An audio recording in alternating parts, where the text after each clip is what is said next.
Hi viewers, welcome to our channel. ప్రస్తుతం మనతో పాటు దాము బాలాజీ గారు సీనియర్ జర్నలిస్ట్ ఉన్నారు. వారితో ఒకసారి మాట్లాడదాం. సార్ నమస్కారం సార్. నమస్తే. సార్, లేడీ అఘోరి గత కొన్ని రోజుల నుంచి కూడా జైల్లోనే ఉన్నారుగా. ఫైనల్‌గా తనకు బెయిల్ దొరికిందని చెప్పేసి వార్తలు వస్తున్నాయి సార్. మరి లేడీ అఘోరికి నిజంగా బెయిల్ దొరికిందా? బయటకు వచ్చేస్తుందా? ఏం చెప్తారు సార్ దీనికి సంబంధించి? యాక్చువల్‌గా లాస్ట్ వీకే బెయిల్ వచ్చేసింది అన్నట్టుగా వార్తలొచ్చాయి. బట్ ఈరోజు బెయిల్ వచ్చేసిందని వార్తలొస్తున్నాయి. హ్మ్. సో, ఇంకా కన్ఫర్మ్ అయితే కాలేదు. బట్ ఆహ్, కేస్‌ని అప్డేషన్ ఏందనేది మనం ప్రధానంగా చెప్పుకుందాం.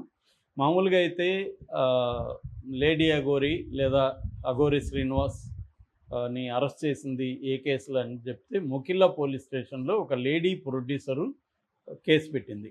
ఆమె కంప్లెయింట్ ఏమిచ్చిందంటే, నన్ను పూజలు చేస్తాడని చెప్పి దాదాపు 9,80,000 డబ్బులు తీసుకున్నాడు. ఫస్ట్ 5,00,000 మళ్ళీ ఒక 5,00,000 తీసుకున్నారు.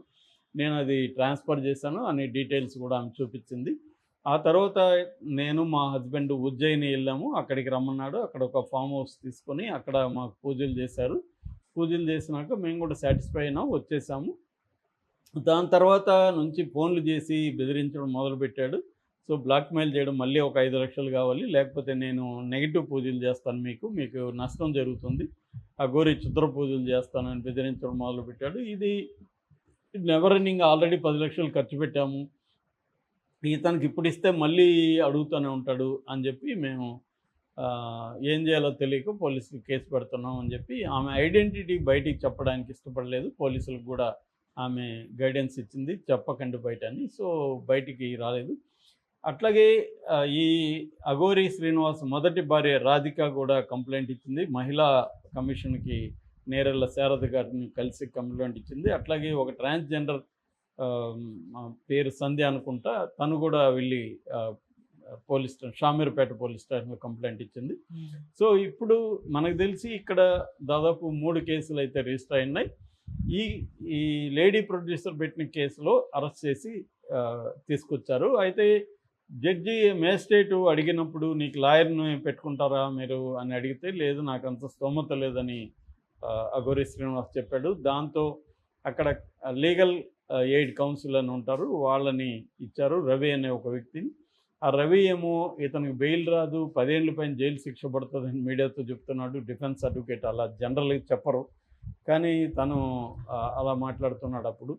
దాని తర్వాత బెయిల్ అయితే రాలేదు. 14 రోజులు అయిపోయింది రిమాండ్, మళ్ళీ ఎక్స్టెండ్ అయిపోయింది. ఇప్పుడు మే 15th వరకు జైల్లో ఉండాలి. మామూలుగా అయితే ఎక్స్టెన్షన్ అయిపోయింది. అంటే బెయిల్ పిటిషన్ ఈయన వేసాడా లేదా, వేస్తే రిజెక్ట్ అయిందా లేదా, ఇవేవి తెలియట్లేదు. అతను పెద్ద ఇంట్రెస్ట్ తీసుకుంటున్నట్టుగా మనకైతే అనిపించట్లేదు. అయితే అఘోరి శ్రీనివాస్ అయితే బెయిల్కి అప్లై చేయలేదు ఇప్పటివరకు. రెండవది, ఒక మంత్రి భార్య ఇతను గతంలో కాళ్ళు మొక్కింది కాబట్టి పొలిటీషియన్స్ హెల్ప్ చేయబోతున్నారు, బెయిల్ త్వరలో వస్తుందనే ఒక వార్త కనపడింది. అది కూడా ఏమి జరగలేదు.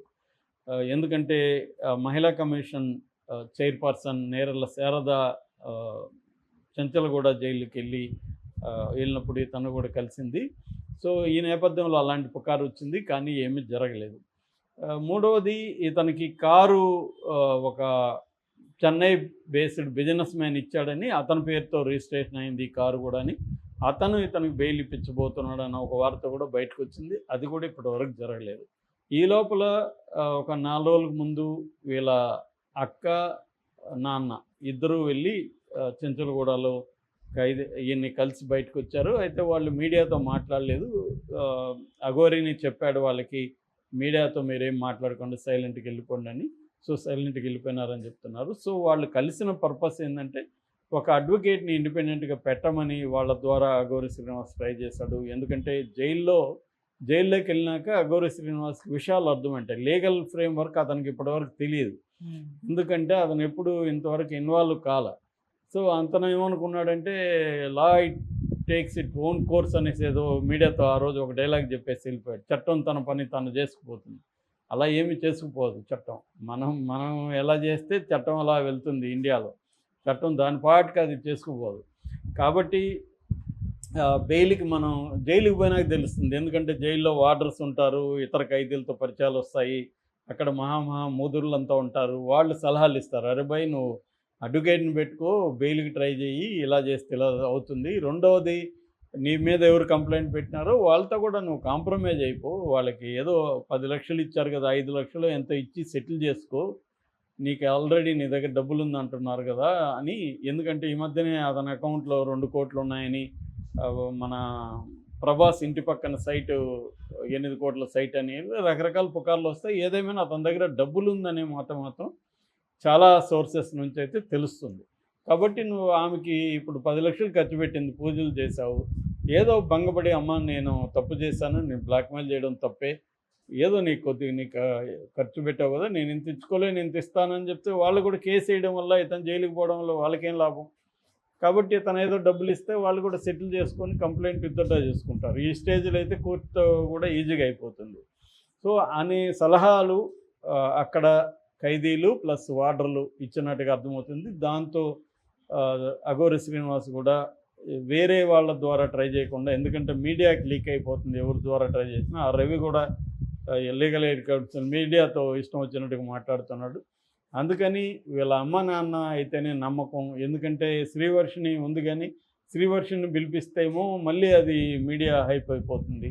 కాబట్టి అఘోరి ఇవన్నీ ఆలోచించి అన్నిటికంటే బెస్ట్ మన ఫ్యామిలీనే బెస్ట్ అని చెప్పి వాళ్ళని పిలిపించి వాళ్ళకి కొన్ని ఫోన్ నెంబర్లు ఇచ్చి పలానా లాయర్ని పెట్టుకుని, ఎందుకంటే జైల్లో కొంత హెల్ప్ అఘోరికి దొరికింది. వాళ్ళు జైళ్ళల్లో లాయర్లు వీళ్ళందరూ తెలిసిన ఖైదీలు చాలామంది ఉంటారు, వార్డర్లు ఉంటారు. వాళ్ళ ద్వారా లాయర్ని కాంటాక్ట్ చేయమని, లాయర్కి డబ్బులు ఎలా ఇవ్వాలి ఏంటి అనేది చెప్పినట్టుగా తెలుస్తుంది. లాయర్ బెయిల్ పిటిషన్ వేస్తున్నట్టుగా తెలుస్తుంది. ఈ రోజు కాకపోయినా రేపైనా బెయిల్ అయితే ఖచ్చితంగా వచ్చేస్తుంది. ఎందుకంటే ఇది పెద్ద అఘోరి మీద పెట్టిన కేసు, బెయిల్ రానంత దారుణమైన కేసు ఏం కాదు. ఆల్రెడీ ఇప్పుడు 14 డేస్ ఉన్నాడు. ఈ బెయిల్ వచ్చే లోపల ఇంకో 14 డేస్ కూడా అయిపోయే అవకాశం ఉంది. ఏదేమైనా May 15th లోపల మాత్రం అఘోరికి బెయిల్ వస్తుంది. నాకు తెలిసి ఈ వీకెండ్ లోపల రావాలి, లేదంటే నెక్స్ట్ వీక్ అయినా ఖచ్చితంగా బెయిల్ అయితే వచ్చేస్తుంది. ఎందుకంటే అఘోరికి కూడా జైలుకి వెళ్ళినాక ఒక క్లారిటీ వచ్చింది, లీగల్ సిస్టమ్ని ఎలా డీల్ చేయాలి ఏంటి అనేది తెలిసింది. రెండోది ఈమెతో కూడా రాయబారాలు జరపడానికి వాళ్ళ ఇంట్లో వాళ్ళకి ఫోన్ నెంబర్లు ఇచ్చి వాళ్ళతో మాట్లాడమని చెప్పినట్టుగా అర్థమవుతుంది. ఆమె కేసు పెట్టిన ఆమె కూడా కొంత సాఫ్ట్గా ఒక వెనకడుగు వేద్దాంలే, డబ్బులు ఎంతో వచ్చిందంతా వస్తుంది కదా, ఎందుకు మన కేసు అంటే మనం కూడా లాయర్లను పెట్టుకోవాలి, ఎందుకు వచ్చిందని ఆమె కూడా వెనకడుగు వేస్తున్నట్టుగా ఇది ఉంది. సో ఎందుకంటే ఆమె బయటికి కూడా రావడానికి ఆమె జంకుతుంది. తన పేరు మీడియా గమ్మున ఉండదు కదా, ఈ రోజు కాకపోతే రేపైనా విషయాలు బయట పెట్టే అవకాశం ఉంది. సో అందుకని ఆమె కూడా సైలెంట్గానే విత్డ్రా అవుదాం. ఎందుకంటే ఆమె మీద కూడా చాలా విమర్శలు వచ్చాయి.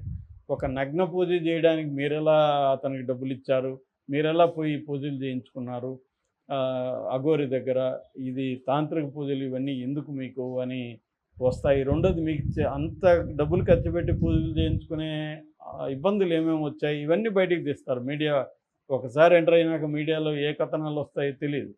సో అందుకని ఆమె కూడా ఆలోచిస్తున్నట్టు తెలుస్తుంది. అఘోరితో కోర్టు బయట అవుట్ ఆఫ్ కోర్ట్ సెటిల్మెంట్ చేసుకోవడానికి, అది చేసుకుంటే అసలు కేసే ఉండదు. కాకపోతే మిగతా ఇద్దరు పెట్టింది, ఆ రాధిక పెట్టిన దాంట్లో